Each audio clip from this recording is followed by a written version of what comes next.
ខ្ញុំជាជំនឿនៅនឹង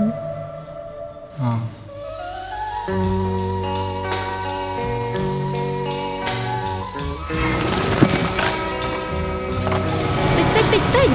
ការនៅរស់យាយឯងស្រឡាញ់ដើមការហ្នឹងណាចឹងម៉ែមិនព្រមកោះទាំងផ្ទះយកទៅបដ ாய் ទៅឬថាអង្គុននឹងគេចិត្តបាយចោលយើងទៅណាទៅកើតបើខ្ញុំទៅចាំជាតិក៏ចំគ្រួសារបែបមិនញើបងសថៃដឹង